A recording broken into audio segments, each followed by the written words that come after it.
What's interesting to me about you is that you do go after Judaism so much, and most you have atheists been don't.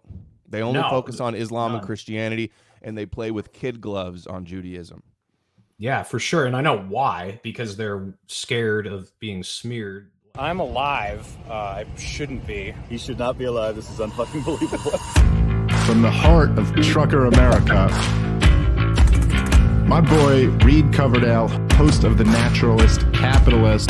This is what government does. It sucks. If you think you're going to win people over by stating commonplaces, you're just selling the other part. It is about dictating every transaction that you have for the rest of your life. Mr. Potato Head. Coverdale is the guy to be president of the United States. You intimidated me with your perfect 70s porn star. That was the beginning of my problems. He died doing what he loved, chasing a minor. But I'll put a 50 cal attached to my Suburban. Libertarians need to get out of New York. The gulag is going to be in your house. This guy's a fucking murderer. He deserves to be in a Gotta get him out of that truck at night and get him into the White House. Hey guys, thanks for tuning in to an episode of The Naturalist Capitalist. I know it's been a while since I've actually done an episode. I think it's been almost a month. It's been at least like 3 weeks, but unfortunately not much I could do about it. Had to work, had a bunch of storms come through New Hampshire, knock the power out, so I had to get the power back on, and then the holidays happened, and I had several shows that I had been supposed to do over the couple weeks before Christmas. I had to cancel all of them, so we're finally getting around to them. So the guy I have on today, he's been on the show before. I think he was on the October Four Horsemen.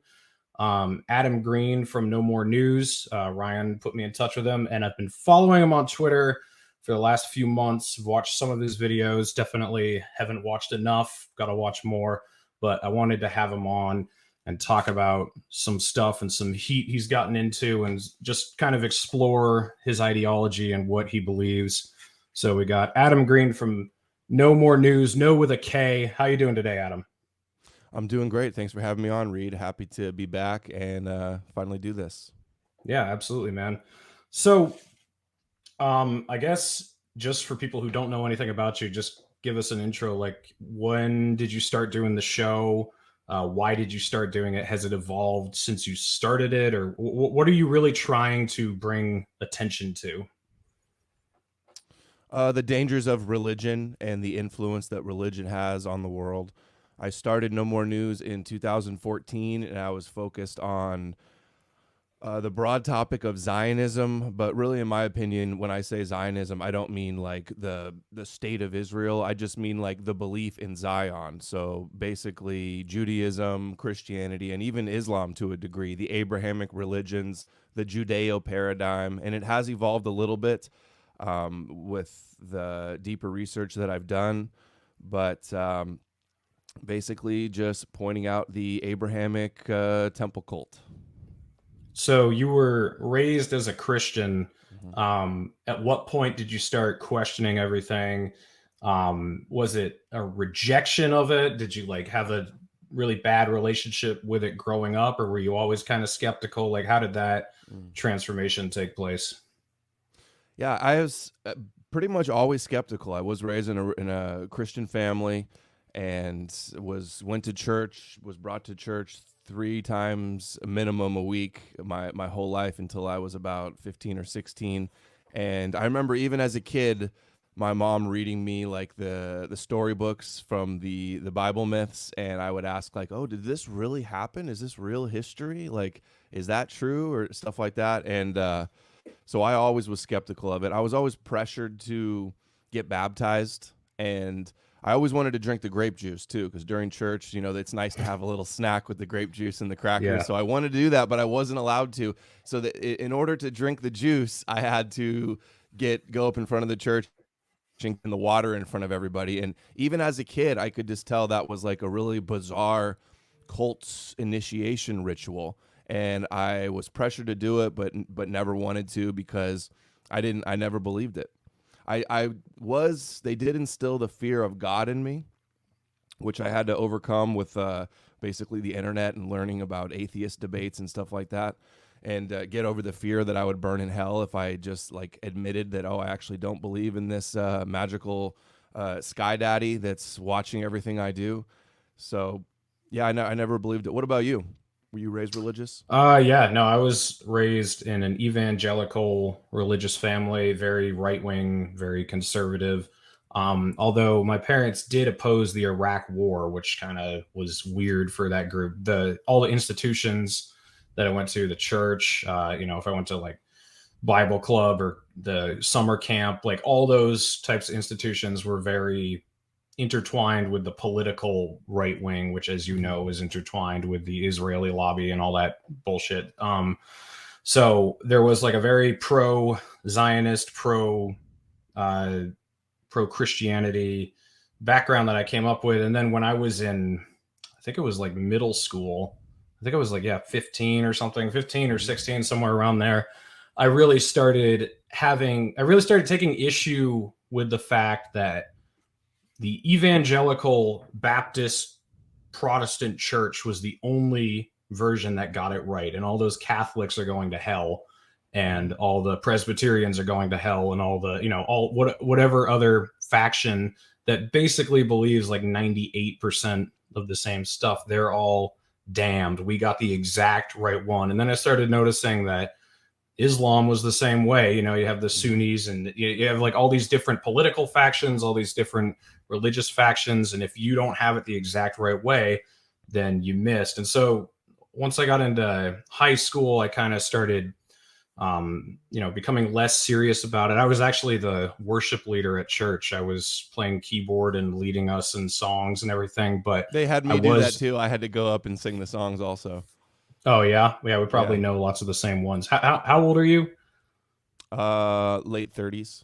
Okay, yeah. So I'm sure lots of our overlap with the song knowledge is the same, because as you know, they don't really update them that often. They're all like came up Marching with a lot to of Zion. That's one of the songs, the titles of the song I remember singing.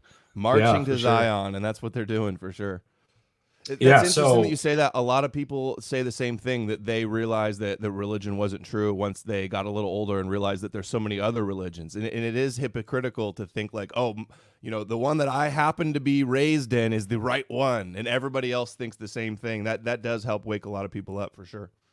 Yeah, for sure. And then I'd be interested to know if this happened with you too, but after I graduated high school and I was out in the real world, I kind of shelved everything, didn't think about it much. And then it was kind of forced upon me to think about it again, because some of my family members outside my immediate family actually started telling me like, hey, you need to get back into the scripture every day, and you need to start going to church. And then it had been several years since I'd really taken it seriously at all. And then I tried to take it seriously again. And I was like, guys, I don't believe this. So then I actually went for, I don't know, probably like 6 months to a year. I went into what I called the militant atheist phase, which was just as dumb as being religious, because it was almost like I was spreading the good news. Hey, there is no God, and you have to know this. And I was getting pissed with people who didn't agree with me. And then after a while, I realized like, no, that's just kind of dumb. Like, I don't really care what other people believe as long as it's not leading them to do dumb shit. And I realized I've also realized this over the last several years, that lots of people who don't believe in any of this religious bullshit, even if they're atheists, a lot of them believe that we still have to have the same Zionist principles, that come from the religion of Judaism anyway. So it's just like, I don't understand, just berating them over the head forever if they're good people or whatever. But have you had did you ever go through anything like that, like a militant atheist phase and then kind of back off, or like what do you think about that? Yeah, like when I was around 18, finishing high school, that's kind of when, I think that's when YouTube came out. And then I was watching like atheist debates and stuff with Christopher Hitchens and Richard Dawkins and all that type of stuff.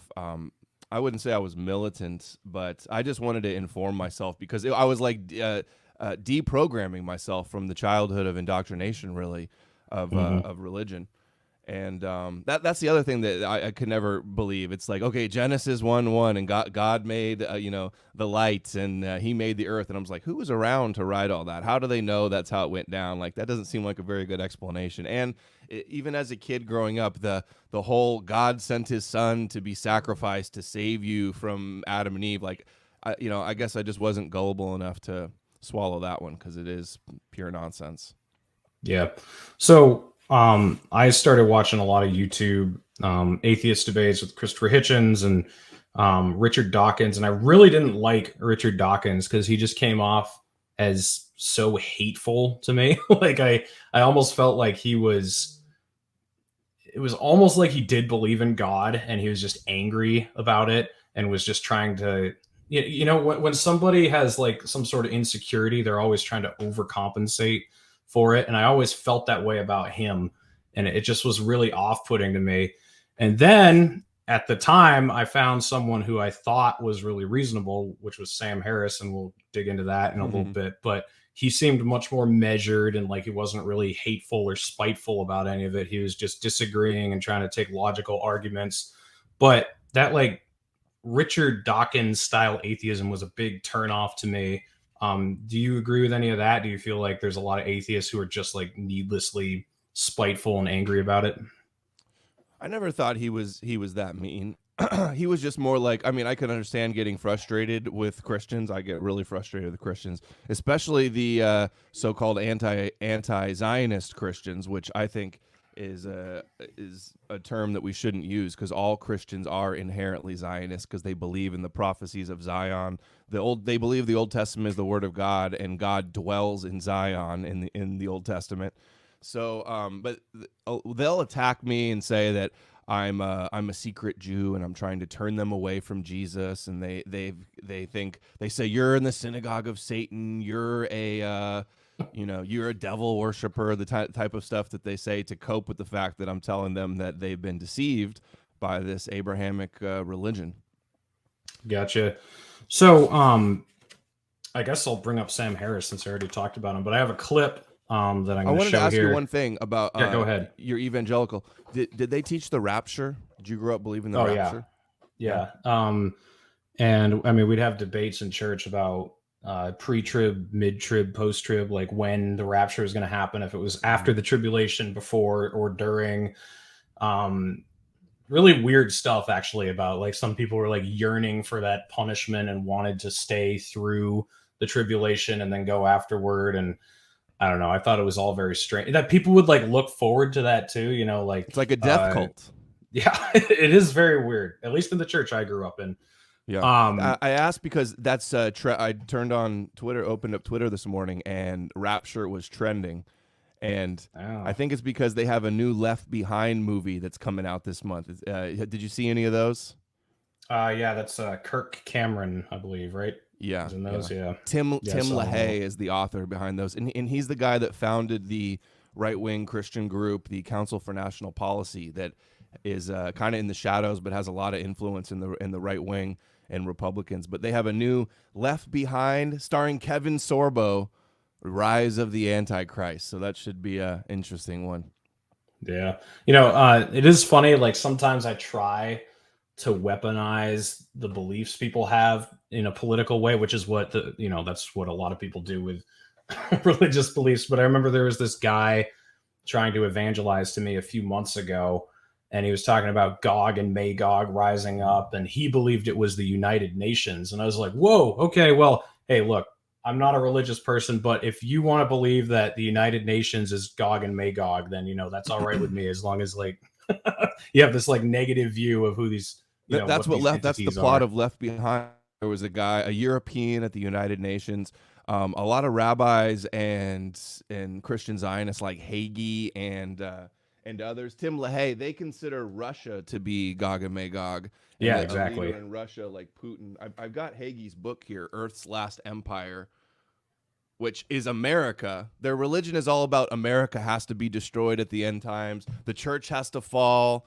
And that's also what the rabbis believe, that Edom, which is the West, Europe, the new Rome, Christianity, has to be destroyed in the end times in the Armageddon War. And with Christianity, it's almost like predictive programming. It's conditioning Christians to accept their destruction as part of God's plan. You got that with the Armageddon. You got that with the rapture stuff, or even just like the idea that you win when you die because you get to go to heaven as long as you believed in the Hebrew prophecies. Yeah, don't you find it strange that a lot of right-wing Christians who do believe that America has to, everything has to die for Jesus to come back, basically, that they are so concerned about American foreign policy at the same time. Like it's like cognitive dissonance. They have this idea that we got to do everything we can to protect America and to make it the strongest country in the world. But at the same time, there's nothing about America in the end times.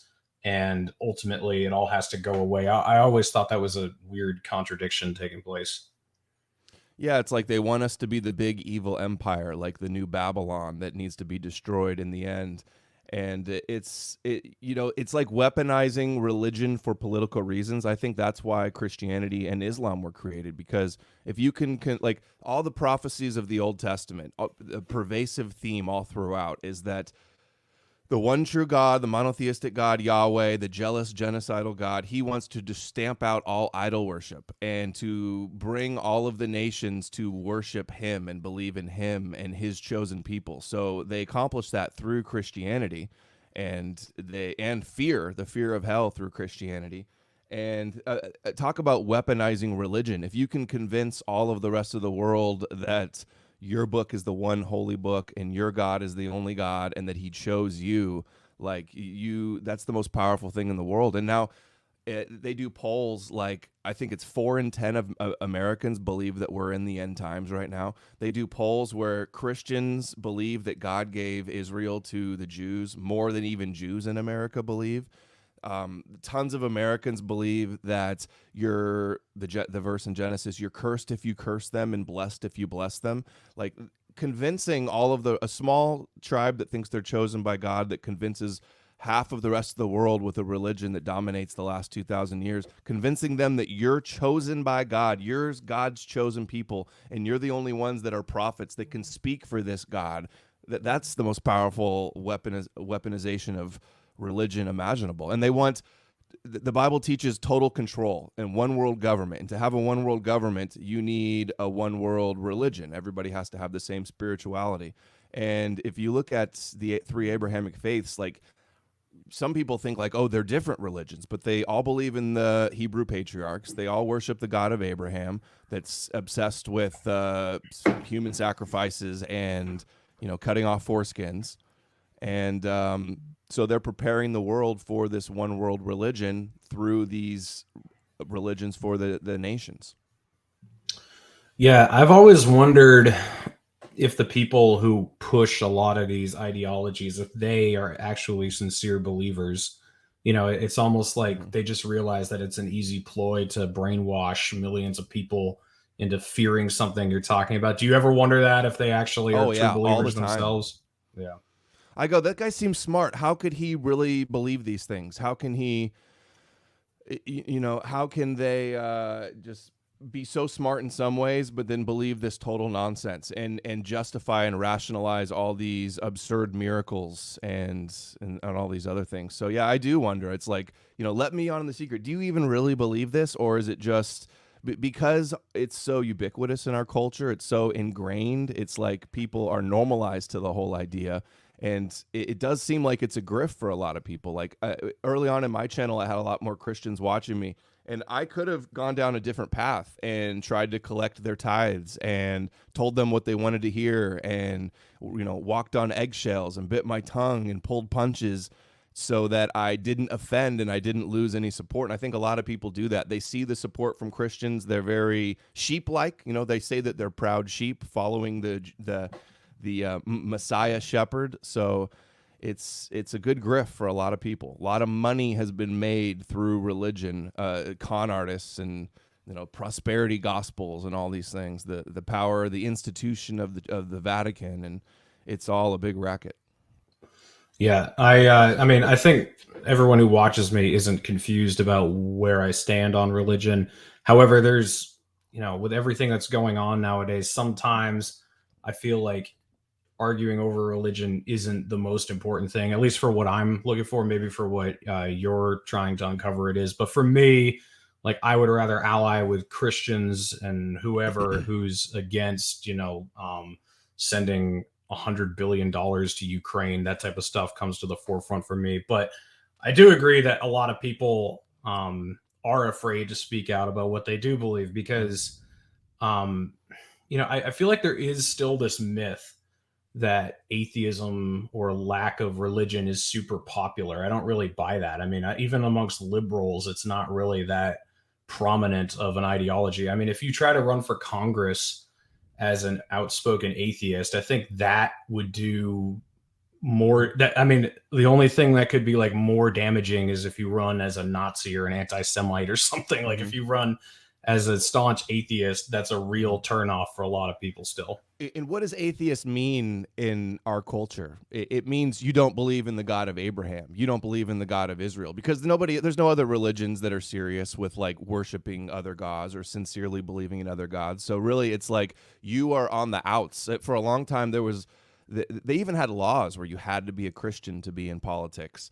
Or I know for the longest time there was only one guy in Congress that was an open atheist. I'm sure there's many more. They just can't admit it because you can't win in politics unless you pander to this group. Can you think of any single thing that has dominated human history more the last 2,000 years than the Abrahamic religions? Democracy, maybe, but no, not much. Yeah.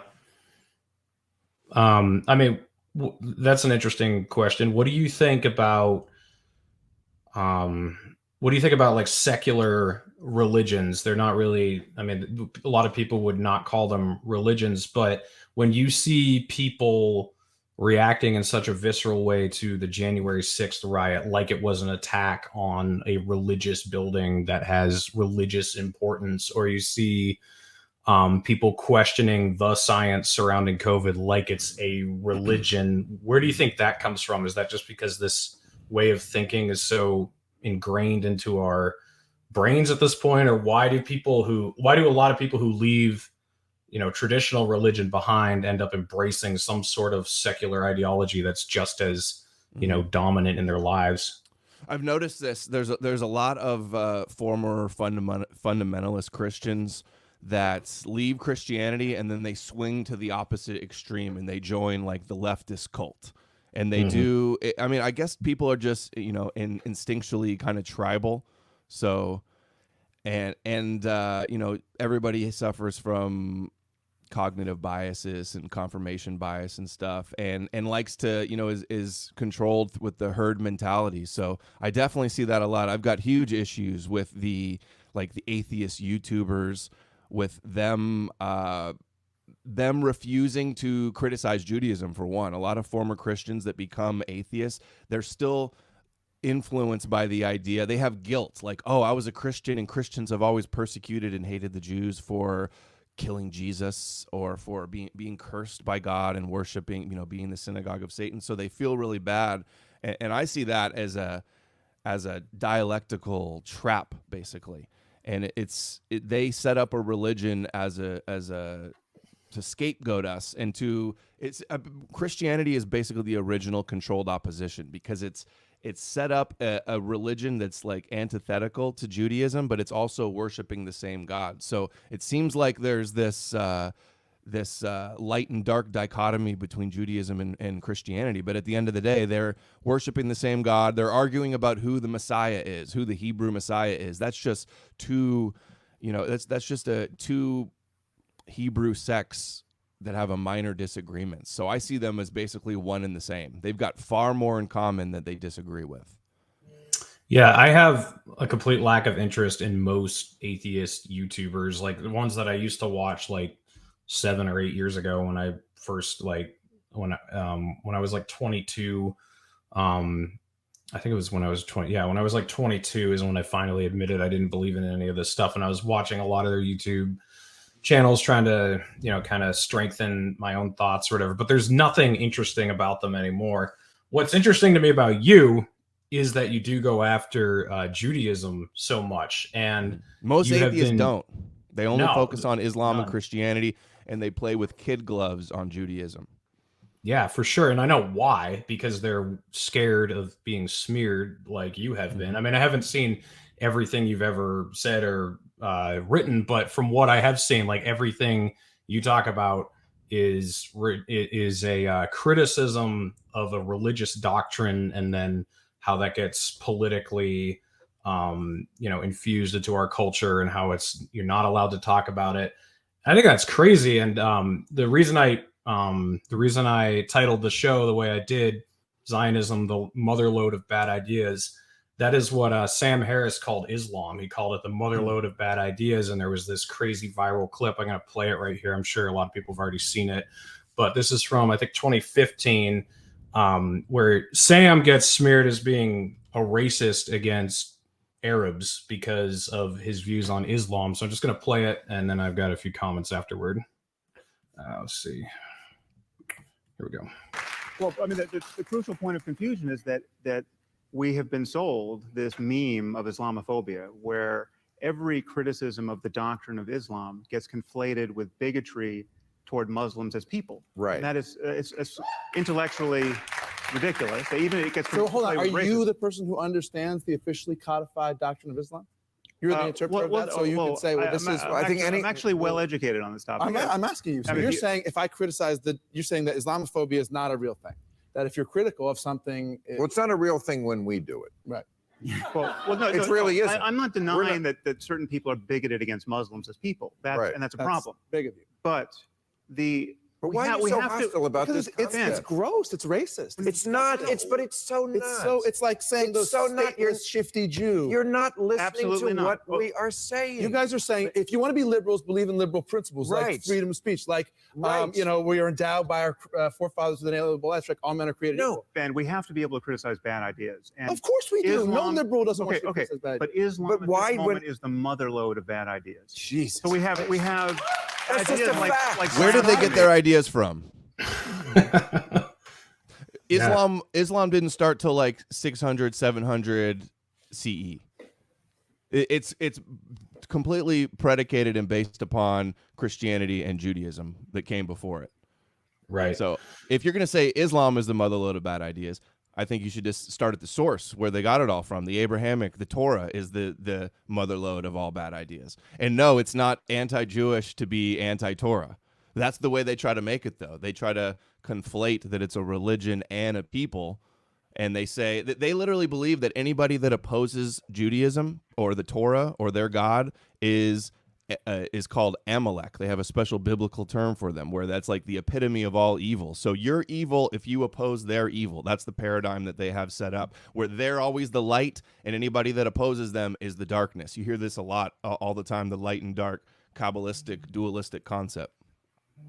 Yeah, I mean, it's amazing that they could point out that obvious, that obvious hypocrisy over Islam, but those same guys, especially Bill Maher, do call like criticism of, I mean, they might make some like really light criticisms of Judaism, like, oh, they wear funny hats or they have funny beards or something, but they never dig into Zionism at all. And especially on a political level, like if you if you oppose the state of Israel, you are an anti-Semite. And I mean, it's just the career ending and the dehumanizing of people that you can do with just that one adjective, anti-Semitic. Calling someone an anti-Semite is like the worst thing you could ever call somebody.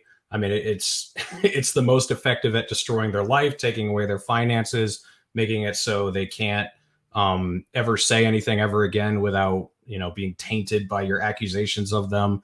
I mean, I've been written up by the Southern Poverty Law Center, but I've seen stuff written up about you from Stop Anti-Semites and like all these different organizations. And it's just crazy. I mean, you're not allowed to criticize these ideas that are thousands of years old from a religious book without it's like blasphemy. Being called a racist. They're trying to enact blasphemy laws where you're not allowed to criticize their religion.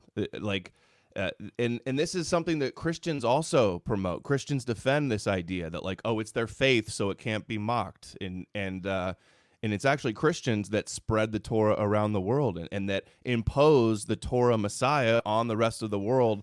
They always make it seem like Islam and Christianity are like the big bullies and they're the persecutors, and they've always just picked on the poor Judaism.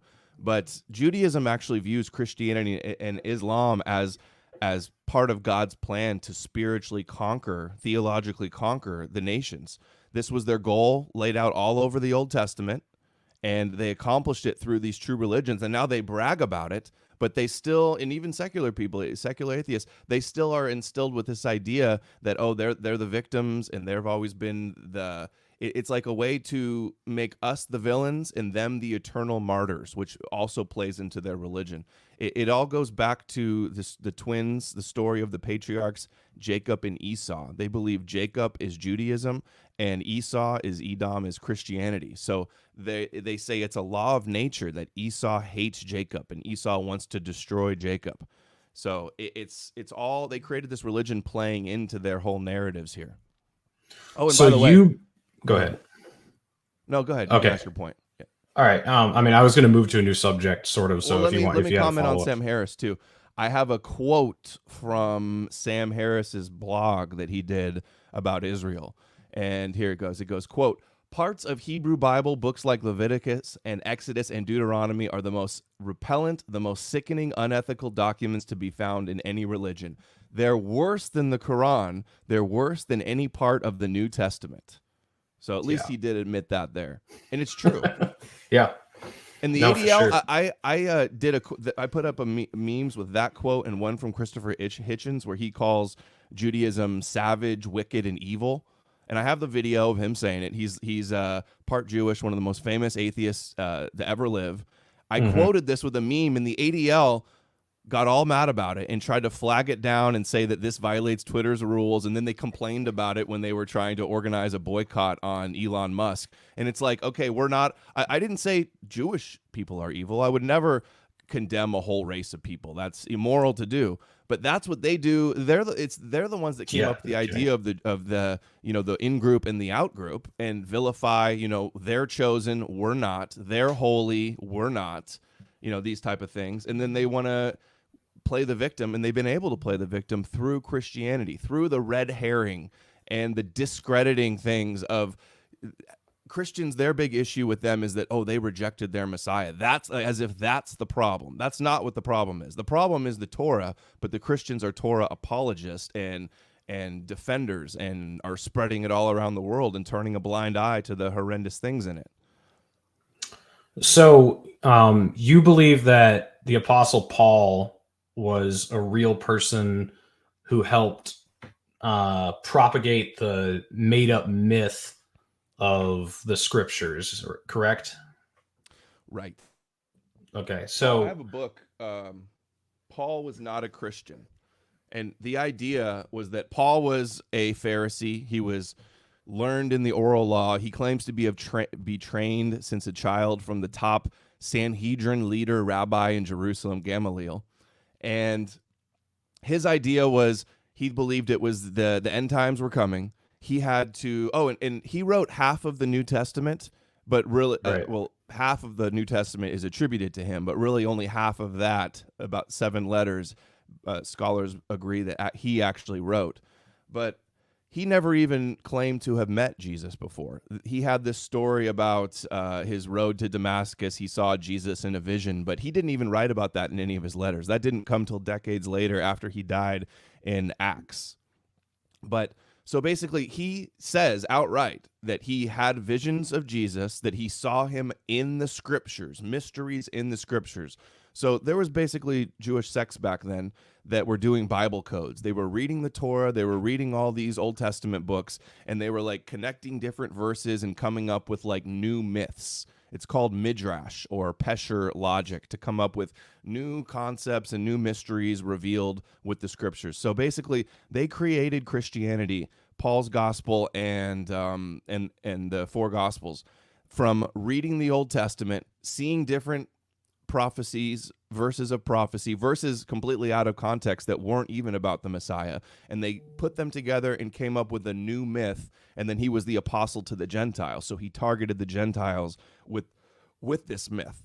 So Paul was real, but the Jesus character, the suffering Messiah in the New Testament, is a mythological character that they came up with just from reading the scriptures of the Old Testament.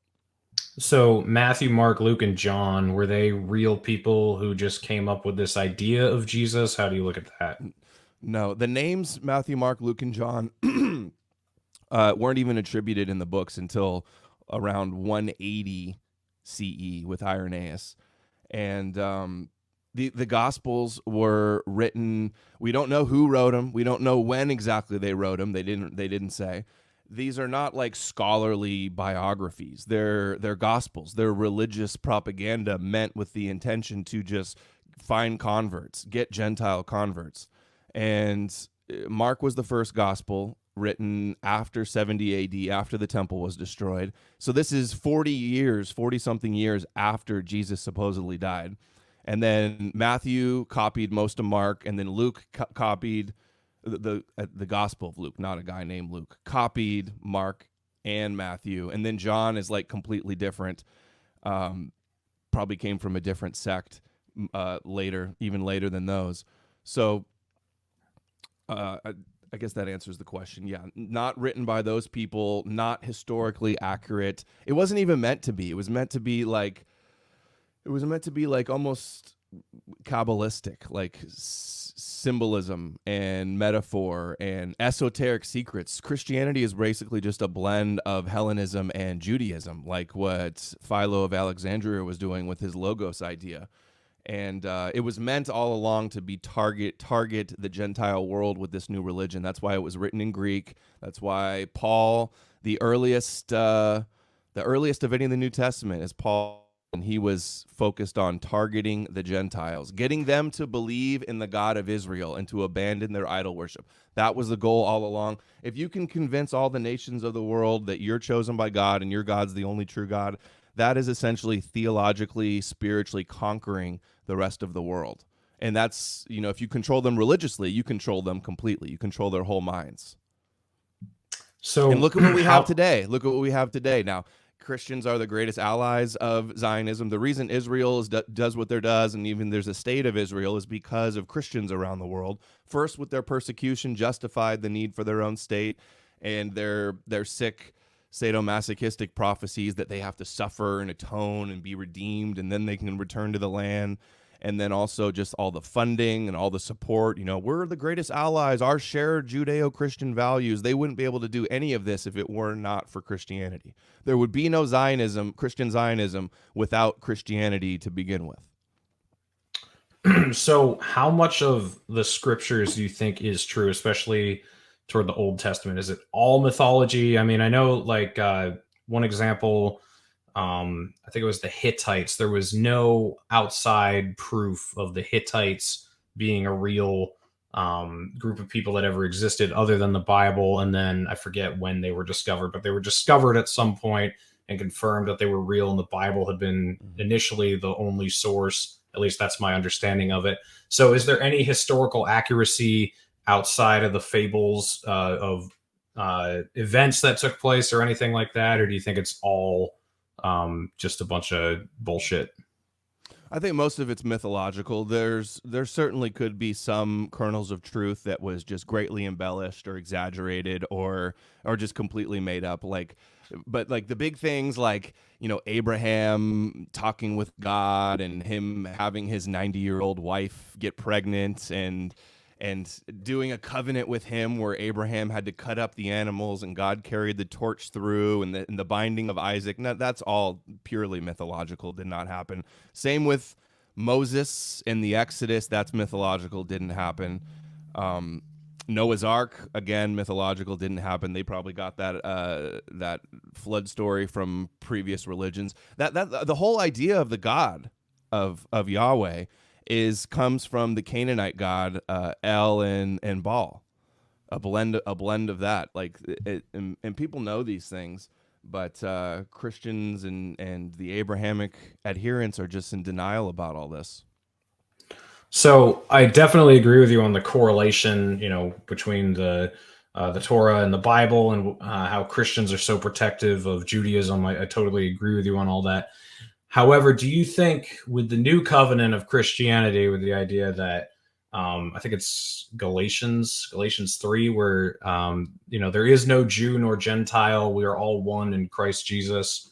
It seems like Christianity kind of breaks away from Judaism and says, actually, none of that really matters anymore. It's all about the fact that Jesus died for your sins, and it's an individual basis now. It's not based on whatever ethnic bloodline you're from. Do you grant Christianity any lenience there with the fact that they kind of do disagree with the Jewish religion, or what would your response to that be?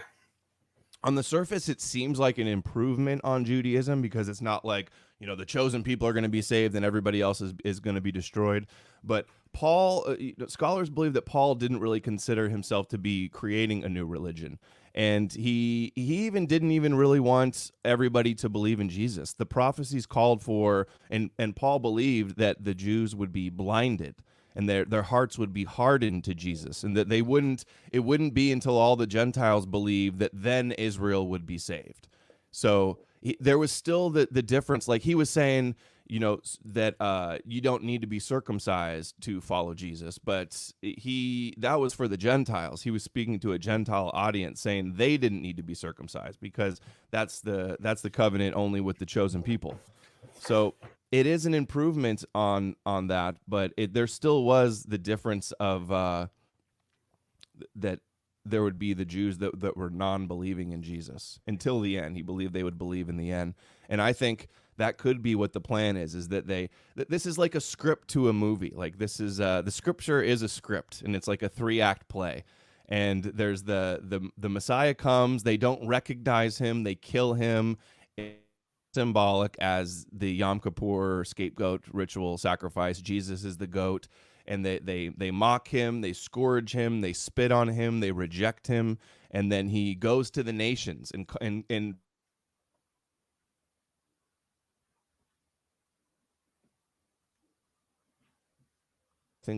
okay, we're back. Okay, yeah, you cut out there by for a second. rejecting him, it's like reverse psychology. By rejecting him, they set up an opposition group, and the best way to control the opposition is to lead it. So now they have an opposition group, a dialectic, where they still worship the same God, and it's like they tricked the Gentiles into following their Messiah by rejecting him. That's the way I see it going down. Gotcha. So what revelation would you want people to have? Like, if you could wake everybody up and tell them the truth, where would you want them to go with this information? Like, I mean, some people just have had it ingrained into their lives for decades and decades, and there's nothing they can really do to detach from it. For example, my dad, he was a very, very fundamentalist Christian, and throughout the last decade or so, he's fallen away from a lot of it. But even though he doesn't believe a lot of the Bible, he doesn't think that as many of the names matter as they want us to think about, and he doesn't believe in like a stark heaven and hell afterlife type thing. He still goes to church every Sunday, and he still reads the Bible because it's just what he's used to, and it's become like a security thing. So what would you like to see replace that? This is kind of Nietzsche's conundrum that he faced. The God is dead, but the arts and politics and whatever secular, it kind of like what I was saying earlier, where a lot of secular people, especially in the West, they just embrace a different form of religion. Sometimes it's worse and even more anti-science and anti-common sense. So what would you like to see people embrace? What do you think the solution to all of this is? They need to embrace critical thinking, and the truth that I would try to get out there is just that the Bible's not the word of God. Yahweh is a fictional character. The God of the universe would not choose one group of people. He would not, all of these things are myths. They need to be buried. They can't be salvaged. But I get this question all the time. What do we replace it with? Like, I stopped believing. I haven't believed Christianity for half my life now. So maybe because I was never deep into it and a sincere believer, I didn't need to replace it with anything. But when people ask me this question, it just like doesn't even compute with me. Like, what would you need to replace it with? I don't know. I haven't had Christianity for a long time. I don't need to replace it with something. It's almost like the analogy, like if somebody quits being an alcoholic, what are they going to replace? Do they have to replace it with cigarettes? Do they have to replace it with somebody else? Like, why do we need to have like a mythological crutch to lean on, to get you through the day. I hear stuff from Christians that say, like, if you don't have the God of Israel, like, you'll be a nihilist. You won't, have any reason to get up in the morning. And I just think, like, I don't know. I don't think like that at all. I'm not desperate to have a God that I need to pray to, or to believe that I'm saved because of a scapegoat blood magic offering that I believe in. It's just, but the question about, like, religion it is good at uniting people, or it also creates a lot of division too, but it can unite groups of people. And then people that are united under the banner of, like, strong, devout religious belief, that does give them a cohesiveness that can be, evolutionary advantage. That's why I think religion is so pervasive, is because it gives you a group advantage if you all have a common strong belief. And this is why you can't really replace it with, like, you see some people online, they're like, we believe in Apollo, we're going back to the pagan religions or something. It won't really work unless you sincerely believe in it. And that's why Christianity was so powerful, because they really did a good job of trying to historicize Jesus, that he really was a real person, and people believe that it's real and that all these stories are actual history, so they, it controls them. Yeah, it's funny. I'm a libertarian, and sometimes I miss being a Republican, and not just party affiliation. I mean, like, being a part of the Republican. tribe. Yeah, like, being part of the tribe, that's part of it, but then also not necessarily having to think about anything. It's just like handed to you on a silver platter. This is what you think, and that's just go with it. And sometimes, like, when I find out how complicated the truth is about something, or it's a very uncomfortable truth, it's kind of like, oh man, I wish I could take the blue pill again. And I think a lot of people, politically, religiously, whatever, they don't want to take the red pill because they are worried about that. I think, and this is built into definitely the Christian religion. Like, you're not supposed to hang out with people who don't believe the same thing as you, because they're going to be, bad influence on you, and they're going to cause you to backslide, whatever. You're supposed not to only don't hang out with them, but they're like, they're antichrist. They're epitome of all evil, and just stay away from them. Yeah. I think what that is an insecurity that a lot of people have, because they're worried, what if I talk to this person and that person says something that makes a lot of sense and I don't like it?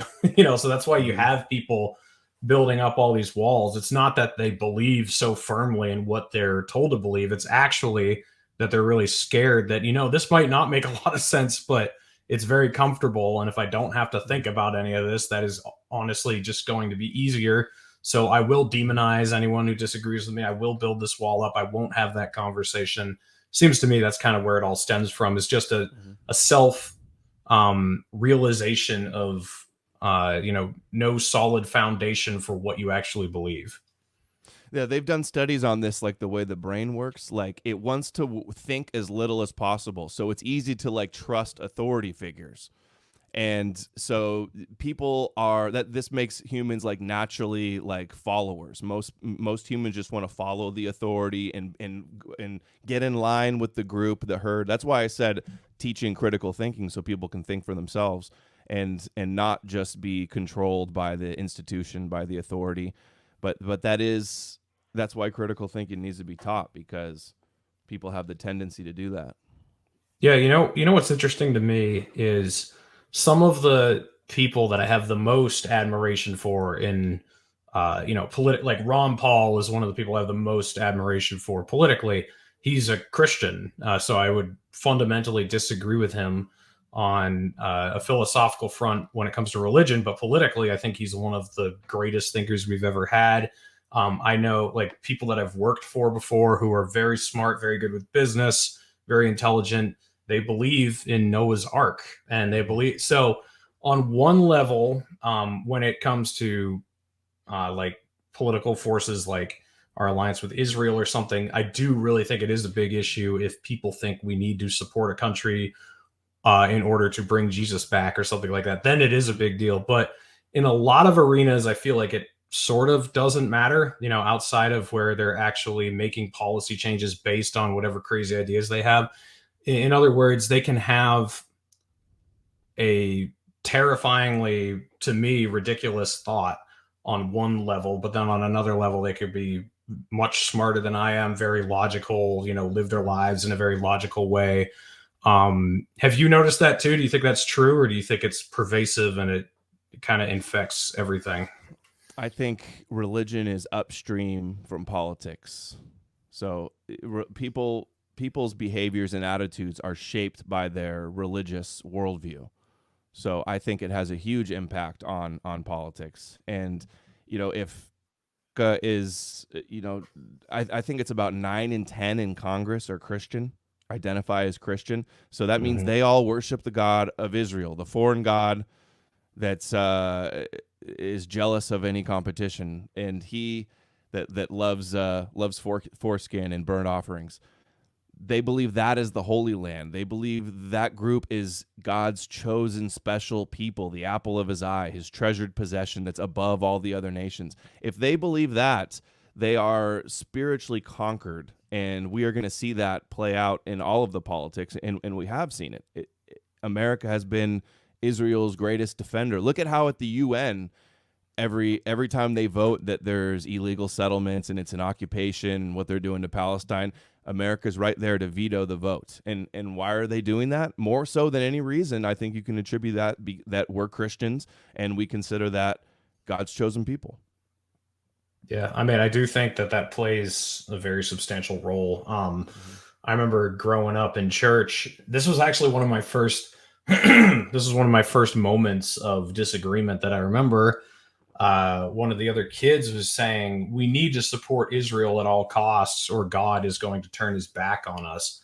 And I remember asking him, because I was still a believer at this point. I was like, if there is a God of the universe who, created the cosmos and everything, do you think he really cares what geopolitical goals our country has and that they align with another geopolitical goal of another country? Do you think that the creator of the universe would really bother to give a shit about that if he was going to return or whatever? Like, I just thought it was such a ridiculous notion, but it was one of the first things I actually remember pushing back on and just being so confused. Like, even from reading the Bible, and I do agree with you on your correlations you've made, but even from reading the Bible, I drew the conclusion that, none of that matters anymore because it says right here, there's neither Jew nor Gentile. That was my understanding of it at the time. But it is amazing, like, how many people do think that, like, God will turn his back on us if we don't support Israel, even though he has to destroy the United States in the end anyway. And I mean, it's the cognitive dissonance I was talking about earlier. They're also trained that if you oppose the Jews or the state of Israel or Judaism in any way, that's Satan. Satan's the one that wants to destroy them. That they're taught that too, just similar to what Christians do. And then that carries over in the political world, where any criticism of anything Judeo is anti-Semitism. Just like in Christianity, any criticism of Christianity, you're anti-Christ. And these are just like mental prisons that people are in. These are non-arguments to say, oh, you're any criticism, you're an anti that. Well, what if what you're doing is bad? Then what? Yeah. Last thing I wanted to ask you is what type of social costs have all the accusations of anti-Semitism and being a racist or whatever caused you over the years? Like, I know you're still on Twitter, but I think your YouTube's gone. What else have they come after for talking about this religious doctrine that you disagree with? Like, what social cost have you paid? In 2020, before the election, my YouTube channel with 135,000 subs was banned. I was banned from Facebook with 8,000 followers, Patreon, PayPal, Coinbase, my website at Squarespace, 5 channels on YouTube banned, actually. DLive banned, Trovo banned. I think that's pretty much all of them. So I stream on Odyssey and post on BitChute, and I'm still on Twitter and Telegram and Gab. It's but more so, it's just like the gatekeeping. Everybody is so scared to because they know that the political hit squad will come after anybody that does an interview with me. they'll attack them and say, oh, you can't be associating with that person, or you can't give that person a voice or a platform. So people are scared of that. Other people see me censored, so it's a chilling effect that they don't want to cover the same issues. They don't want to, whether it's true or not, they don't want to cover it because they don't want to stick their neck out on the line too, which I appreciate you for having me on. Even though the things we're discussing here are just basic religious concepts, like the idea. I don't think you've said anything controversial at all during this entire stream, even to a mainstream audience. I always show everything that I don't just like talk off the top of my head. We're doing it today, but usually on my streams, I'm doing nothing but like, reading from articles or books or showing clips and stuff like that. But it's a bit of a grift to be an atheist YouTuber if you just talk about how dumb Christianity is, or you just talk about how dangerous Islam is. And I know you don't even consider yourself an atheist, but you're doing, that's why I wanted to have you on again, because you're actually going after, like you said, the father of Islam and Christianity, and you're not afraid to tear apart the religious ideas that are built into that doctrine.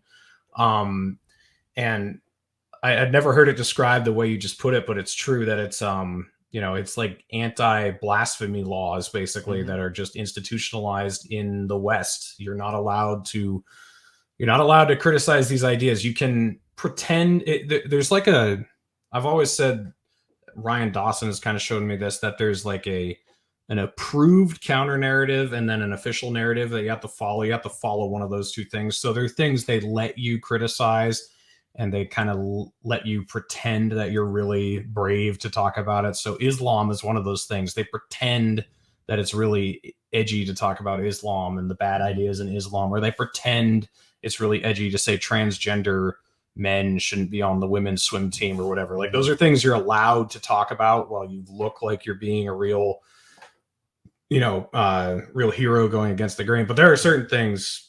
How about this one? You hear this one a lot, right? The problem is Zionism, not Judaism. They always say that Zionism has nothing to do with Judaism. It's not Judaism that's the problem. It's only Zionism. Or Christians say that a lot because they don't want to go after Judaism because that's the Torah. So it can't be the Torah that's the problem, because that's also their holy book. You see Christians say this too. They say, oh, it's not the Torah that's the problem. It's the Talmud only. Or it's the term you hear a lot. It's the fake J's. That's the issue. And what I try to say is this all stems from the Torah. And if you actually read the Torah, which a lot of Christians don't do, they only focus on the New Testament. A book I highly suggest everybody, you can get it on Audible. It's a really powerful book. It's written by Dan Barker. He was a Christian preacher for 20-something years. Have you heard of him? You familiar with him? I haven't. Dan Barker. His book is God, the Most Unpleasant Character in All of Fiction. And it sounds familiar. So many verses of the Old Testament, and you just go, "Oh my God, I never knew that was in there." This deity is a monster. He's a genocidal maniac. Like who would want to worship this deity?